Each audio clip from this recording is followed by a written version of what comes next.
universities in... You asked about education system. Education, we are already changing that. You are aware of National Education Policy 2020. This is the first time in our post-independence, post-British India that we have got an education policy in true sense. Earlier education policies used to be a tweaking of what we had inherited. And what we had inherited was just you pass examinations, get the degrees, and start flaunting the degrees and start begging for jobs. Now this is not what it should be. And so National Education Policy 2020, it fundamentally changed the whole thing, that every youth, every young person, every student must acquire knowledge and a skill which is useful to life, must be capable of critical thinking, must be able to chart a new course, have the courage and confidence. It's not just a knowledge which is borrowed from somewhere, from the books which you reproduce like a parrot, but it's something which you have imbibed, you have learned more and more experiential learning. That is why even in the engineering discipline, we are insisting that there should be more and more connect with the industries. At least one semester, a student of engineering must spend in industry, soiling the hand, not going like a visitor and as a guest. You soil your hand and only then you learn. That is the whole thrust of it. And I'm sure this education policy, it is already, as it is being rolled out, is making the change. And it will bring about the changes in an unimaginable way. As far as the young people those who are saying that doing business and getting stressed, friends, stress, when you do, I do not know what we mean by stress. Sometimes people tell me that you must be very stressed. Sometimes my own friends, my own well-wishers, sometimes they say, you must be very stressed. I say, do I look stressed? I don't. It is more of your own internal makeup. Stress is not given, it is taken. Like abuses. You may abuse me, I will not take it. You try to give me abuse, I will not take it. That's the end of it. You be happy what you are, but I am not even affected by it. Not at all. So, as far as stress is concerned, my friends, you must know, and you must have the inner strength, that if it is a tension, constructive tension, it has to be part of it. Unless you do not grow, unless there is some amount of tension within, only then you require and move forward. But a stress that puts you down, I think that is something which you must learn how to, overcome. And better, if you are self-disciplined, if you are self-disciplined means very clear about your objective and your time management and your finance management and your life management, I think most of things will sort out. And if you come to think of it, no muscle of the body gets strengthened unless it is exercised, unless it is challenged. So challenges will come. More challenges, more you grow. That is how it should be. Thank you. Thank you very much. Now, first I'll come to your question. Then there is a question on geopolitics, geopolitical tension. I will come to that. This conscription, a mandatory conscription, opinions are divided in our country. There are people who say it should be there are people who say it shouldn't be there. Now, actually, why do we talk about going to military? In fact, there's our program or the project Agni Veer Agniveer was actually started the short term instead of making it mandatory, voluntary. Of course, the limited number, you come for about 4 years, serve in the military, you go out and live a life with which you have acquired the discipline, the confidence, the leadership, all that you have acquired in the military. With that, you come in the civil life. The idea was that, and the idea is that even today. Now, while I am not very confident when we will go for conscription, it will be possible with given the divided opinion. The question of health and fitness, you mentioned about the young people getting into lifestyle diseases. If you recall, in 2014, when youth policy was rolled out by the government of India, youth policy. Now the second youth policy draft is under preparation. So the 2014 youth policy, it laid emphasis on health and fitness. Of course, it laid policy on a skill and entrepreneurship also, but also the health and fitness. That is why Prime Minister started calling Fit India. Yoga became now international. Fitness, physical fitness is crucial. It has to develop as a habit. It is unfortunate that we find young people in the 30s and 40s suffering from hypertension, blood sugar, and all those problems. I was in Nagaland. In Nagaland, you have two sets of people. One, elderly people, you have a lot of people who are above 100 years of age. And on the other hand, there are people who are dying at the age of 50s and 60s, early 60s. 50s itself, lifestyle. You see the difference between the lifestyle of the two people. The elderly one. The oldest man, 110. When I met him, he gave me a half an hour talk on how to remain healthy. So it's a health and fitness. For that, you need not go to military. Military, of course, it tells you about discipline, but even that health and fitness that you have. Khelo India. Khelo India again is not necessarily that everyone who participates in Khelo India has to go and win the medal. We have to create the culture of physical activity, exercise, sports, physical fitness.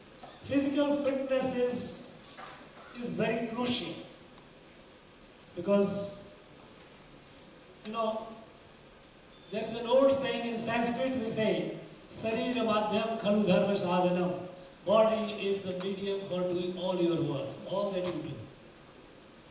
If you are healthy, so I think military, conscription, I don't think it is any time in the foreseeable future is going to happen in this country. But better let us keep ourselves individually, keep ourselves healthy. A friend asked about geopolitical tension. Today we know that in the world today we have several conflicts, several wars. We have Russia, Ukraine, we have Israel, then Hamas. You have Hamas, Hezbollah, all the war going on in that. We have in our own neighborhood in Myanmar, we have a kind of military and civilian conflict is going on for the last several years. We just recently saw what happened in Bangladesh, a stable government which is going on, progressive government overturned by the crowd, and how the chaos is happening. As far as we are concerned, our country is concerned, there is a fundamental shift in our foreign policy, if you call it foreign policy, or to our outlook to the world. For a very, very long time, since independence, we took a policy, we will not be aligned, we became non-aligned. The country, the world was divided between two, Soviet bloc and American. So capitalist and socialist, communist bloc and all, we say we'll be non-aligned. Over the period, things have been changing and equation have been changing, global order has been in flux. But we were never certain. We were all the time reactive. We were all the time wondering whether what should be our. Today, for the first time in the last 10 years, we are moving with a clear head and clear direction. And that clarity is that first and foremost, our national interest, India's national interest first. There is no compromise on that. We don't get driven by or swayed by ideology. This ideology or that ideology, we are driven by only our nation first ideology. And for that, we keep a policy of multi-alignment. We are aligned with all. So long it serves our mutual interest and it does not add tension to the world. Already there are tensions, plenty of tensions around. We say we will not do anything and will not be party to doing anything, anyone doing anything, which adds more tension to the world. Take the case of Russia-Ukraine. What is our policy? We said, no, we are not neutral. Earlier we said, no, we are not on the side of Russia, we are not on the side of Ukraine. No. We are on the side of peace. And right from the beginning we said, war is not acceptable.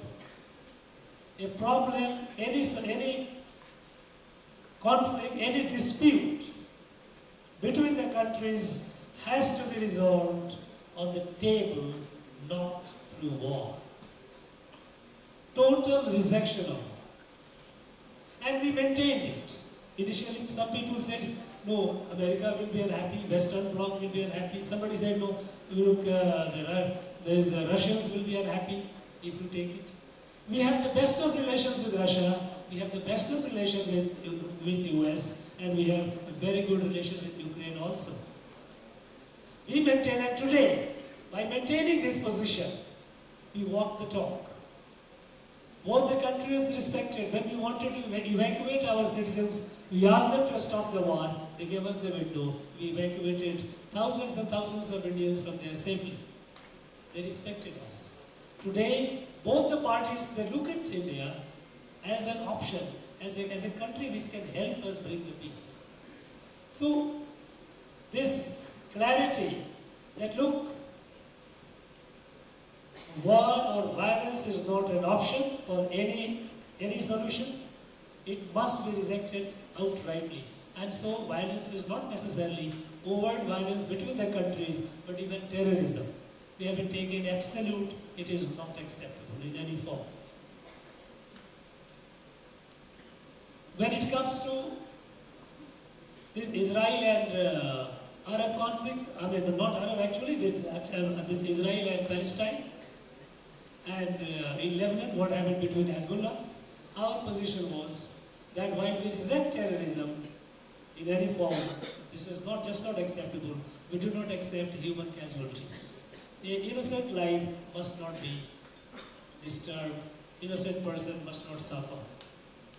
That has been our position. Our position also is that two-state, that Palestine has a right to exist, it must exist. The two-state solution to which we have stood. We are very clear. Now, we have no problem with any of these countries. Those countries have no problem with us. Even in our neighborhood, Myanmar, we have a very clear, we say that yes, restoration of democracy is something which we all support, but violence is not an option. We have a reasonably good relation with our eastern neighbor, Myanmar. Now, so as far as geopolitical tensions which you see today in the world, the only way forward is the India's way.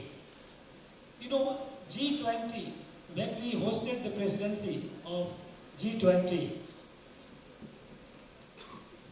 we did a number of new things which was never done before. You mentioned about equitable growth, equitable development. We have always maintained inclusive world, inclusive growth, inclusive development. In G20, we took a position. First, our motto was one world, one family, one future. It is not shared future, it is one future. And in that, we ensure that African Union becomes part of the G20.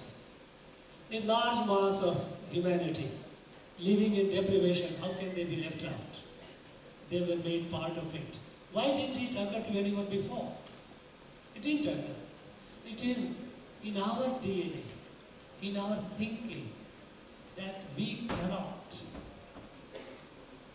by nature, exclude others. We would like to take the world as a family, which again we demonstrated even in our COVID. When COVID happened, what we did? The COVID hit the whole world.